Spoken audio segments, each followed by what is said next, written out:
At Phil Long Ford Motor City, we've been around for 80 years. That's like 560 in dog years. Basically, we're the top dogs of Colorado. And thanks to our deals, selection, and service, we've earned some pretty loyal customers. And our GM, Mark, he's the most loyal guy I know. Even after I chewed up his shoe, it was delicious. Great trucks, amazing deals, and belly rubs for dogs. Come see why Colorado drives Phil Long Ford Motor City. Hey guys, where's my shoe? Hey there, crew. It felt really nice out there to me today. Anyways, I don't know if it felt that way to you, but certainly closer to seasonal averages. And you check out Skyscan here, you can see we had a little bit of snow up across the ski resorts and a couple things here and there over lower elevations. And notice how as we moved into the afternoon, we kept some clouds along and south of Highway 50 from Pueblo off to the east here. Now, we move into the rest of the work week, into the weekend, and our weather is going to be dominated by northwest flow. And you see that developing here. There's a ridge over the western U.S. There's some pretty strong wind with that as well. That's going to impact our forecast here as we move into the next couple of days. I think we drop pretty quick tonight. And in a lot of cases, especially against the eastern slopes, we'll start to warm up from these numbers prior to sunrise. That's because the wind is going to start to develop. We'll see a mountain wave develop to the west of Denver. We may get some gusts between 80 and 100 miles per hour as we move through Thursday. And you can see some very sort of darkish oranges in that area. That's where the wind will be strongest. Mountains in southern Colorado, east of the Continental Divide, along the eastern slopes, we'll start to see the wind pick up. Maybe the Rampart Range, some of the foothills of the eastern Sangre de Cristos, kind of on the western side of the Wet Mountain Valley, also the upper Arkansas River Valley, we'll start to see the wind pick up as well.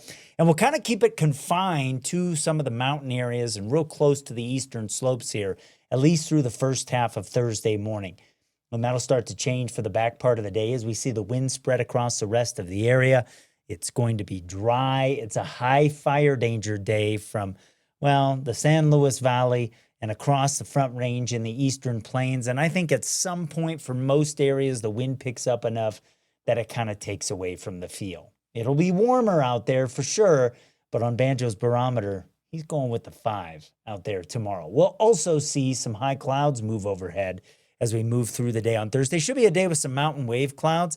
I don't think they'll be all that thick, but they might be kind of stacked up, sort of lenticular clouds across the area as we move through our Thursday. But like I said, fire danger high.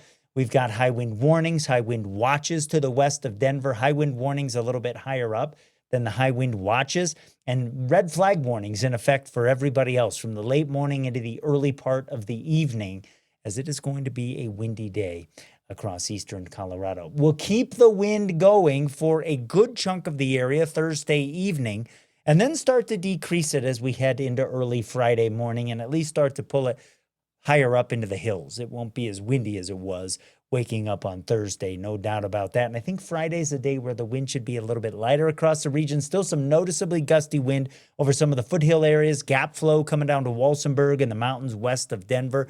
But for a lot of us, a warmer day on Thursday gets even warmer as we head into Friday and the start of the weekend. Now, speaking of the weekend, Saturday is going to be another windy day. For the areas that get a little bit of a break on Friday, it picks back up on Saturday. It's out of the west ahead of a cold front. Wind won't be as strong in the mountains as it will be on Thursday into early Friday morning, but over the plains where you get a little bit of a break on Friday, it picks back up. And the temperatures get a big boost here from Friday into Saturday in advance of a cold front that comes in for the end of the weekend. And crew, after having us in the 80s on Saturday from Pueblo and Canyon City off to the east, where we're about 75 to 85 is well above the seasonal averages and maybe some records going down, some of us might get some snow on Sunday. How quick it changes in Colorado. I've got that in the extended forecast.